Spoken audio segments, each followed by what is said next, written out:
ഇന്ത്യയുടെ പ്രധാനമന്ത്രി നാരീശക്തി എന്ന് ഇന്ത്യയിൽ 28 സംസ്ഥാനങ്ങളിലും പോയി സംസാരിക്കുന്നതാണ്.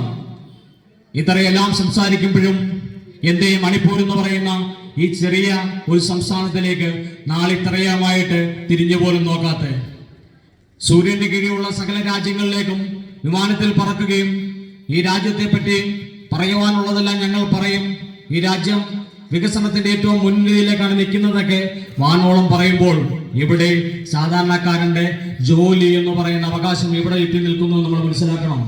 നിങ്ങൾ അധികാരത്തിൽ കയറുമ്പോൾ 50 രൂപയ്ക്ക് പെട്രോളും 50 രൂപയ്ക്കും ഡീസലും തരുമ്പോൾ നിങ്ങൾ വേണ്ട എന്ന് പറഞ്ഞുകൊണ്ട് അധികാരത്തിലേക്ക് വരുമ്പോൾ ഇന്ന് പ്രളയ പത്രികയിൽ പറഞ്ഞിരിക്കുകയാണ്, ഇന്ത്യ ലോക സാമ്പത്തിക രംഗത്ത് 3ാം സ്ഥാനത്തേക്ക് കൈവരിക്കുന്ന അവസ്ഥയിലേക്ക് ഞങ്ങൾ കൊണ്ടുവരും. നമ്മൾ മനസ്സിലാക്കേണ്ടത് എങ്ങനെ കൊണ്ടുവരാൻ സാധിക്കും, ഇന്ത്യയുടെ രൂപയുടെ മൂല്യം ഇന്ന് എവിടെ നിൽക്കുന്നു നമ്മൾ മനസ്സിലാക്കി പോകേണ്ടതാണ്.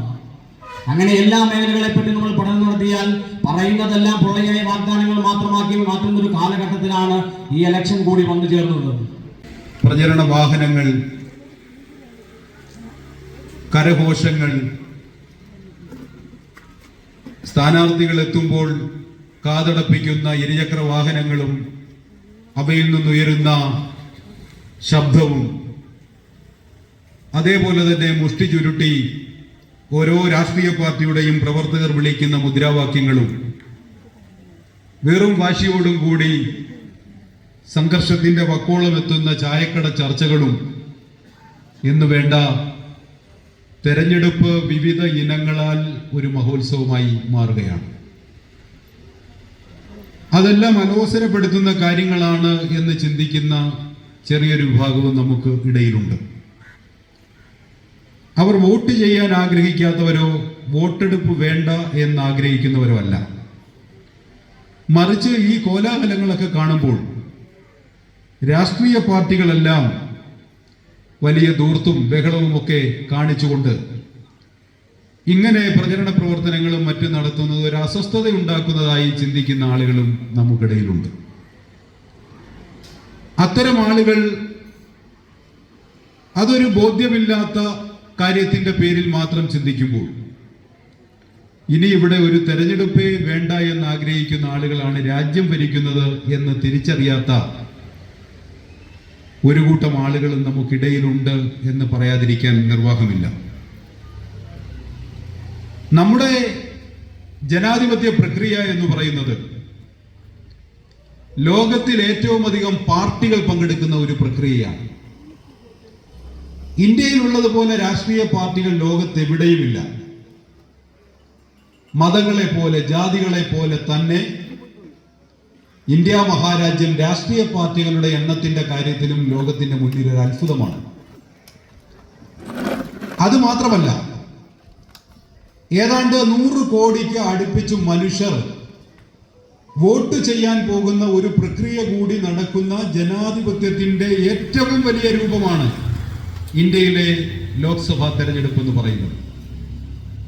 അതുകൂടാതെ നിയമസഭകളിലേക്ക്, ത്രിതല പഞ്ചായത്തുകളിലേക്ക് ഉൾപ്പെടെ നടക്കുന്ന തെരഞ്ഞെടുപ്പുകൾ എന്ന് പറയുന്നത് നമ്മുടെ പൗരനെ സംബന്ധിച്ചിടത്തോളം സ്വയം ഈ രാജ്യത്തിന്റെ, തൻ്റെ സംസ്ഥാനത്തിന്റെ, തൻ്റെ പഞ്ചായത്തിന്റെ, താൻ ഉൾപ്പെടുന്ന മറ്റ് ത്രിതല പഞ്ചായത്ത് സ്ഥാപനങ്ങളുടെ ഭാഗധേയം നിർണയിക്കുവാനുള്ള വലിയ അധികാരമാണ് ഓരോ ജനങ്ങൾക്കും നൽകുന്നത്.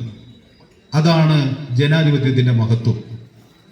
എന്നാൽ പല രാജ്യങ്ങളിലും ജനിച്ചു വീണ് മരിക്കുന്നതിന് മുമ്പ് ഒരു വോട്ട് പോലും ചെയ്യാൻ കഴിയാത്ത ആളുകൾ ഇന്നും നമ്മുടെ ലോകത്തുണ്ട് എന്ന് നമ്മൾ തിരിച്ചറിയേണ്ടതായിട്ടുണ്ട്.